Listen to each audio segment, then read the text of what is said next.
2 Corinthians 5 verse 17. It says, "Therefore, if anyone is in Christ, the new creation has come. The old has gone, the new is here." This verse emphasizes the transformative power of being in a relationship with Christ. It speaks of renewal, change, and the hope that comes from being part of God's family. So pinamagatan ko po itong from old to new, the power of transformation.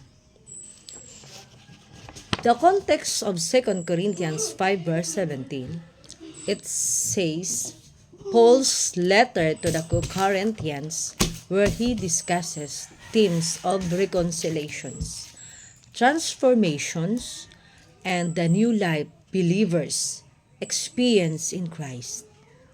In this specific verse, Paul emphasized that being in Christ results in a radical change, a new creation. It signifies leaving behind the old ways and embracing a transformed life through faith.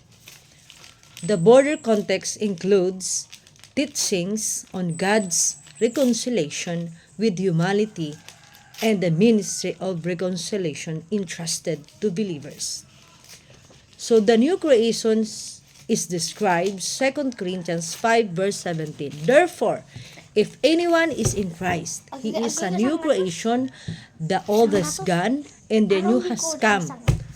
The word therefore refers us back to verse 14 to 16, where Paul tells us that all believers have died with Christ and no longer live of themselves. Our lives are no longer worldly.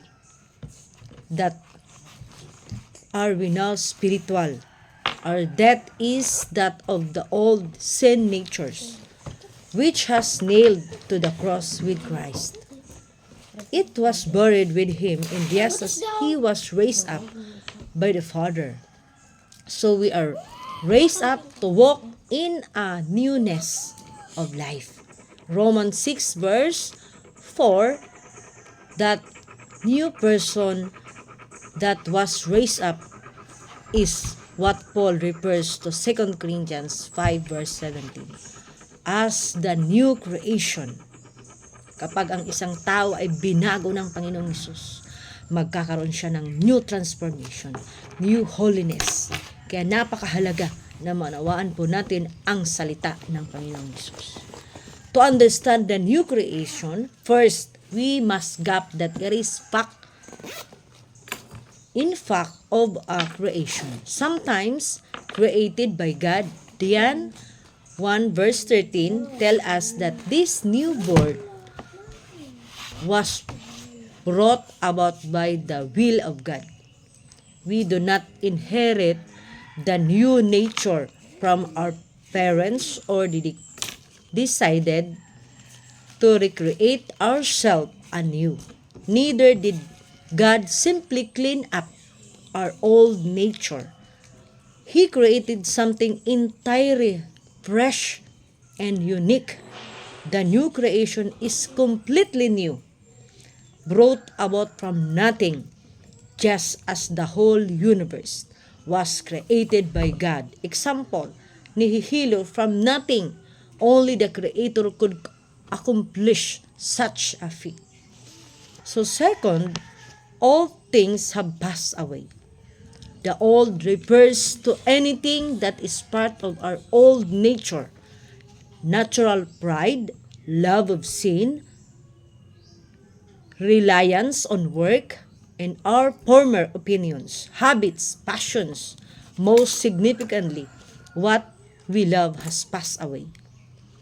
Especially the supreme love of self, and with it, self-righteousness, self-promotion, and self-justification.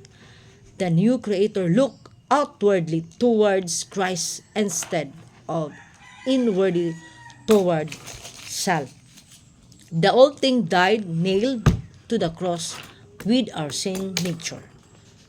Along with the old passed away, the new has come.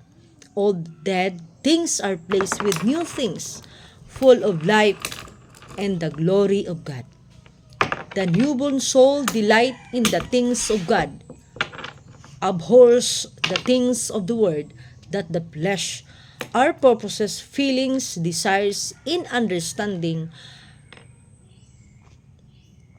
of our life. So, our flesh are different. We see the word differently. The Bible sees to be a new book, and through may have read before. There is a beauty about it which we never saw before, and which we wonder have perceived, having perceived. The whole face of nature seems to us to be changed, and we seems to be in the new work, in the new world. The heaven and the earth are filled with new wonders, and all things seems now to speak forth the praise of God. There are new feelings toward all people, a new kind of love toward family and friends, a new compassion never before felt for enemies, and a new love for all mankind. The things we once loved, we now detest. The sin we once held on to, we now decide to put away forever. We put off the old man with its deed. Colossians 3 verse 9, and put on the new self, created to be like God in true righteousness and holiness. Ephesians 4 verse 24. What about a Christian who continues to sin? That's the question.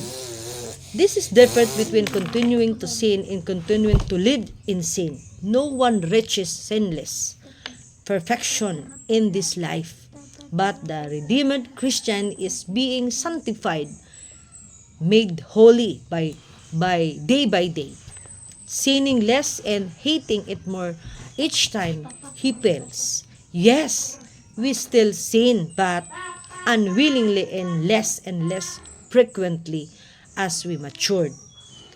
Our new self hates the sin that still has hold on us. The difference is the new creation is no longer a slave to sin as we formerly were. We are now free from sin, and it is no longer the power over us.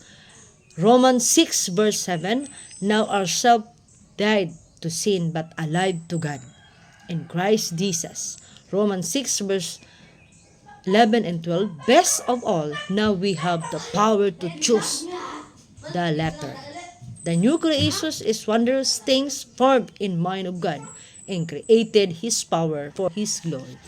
In Jesus' name we pray. Amen and amen.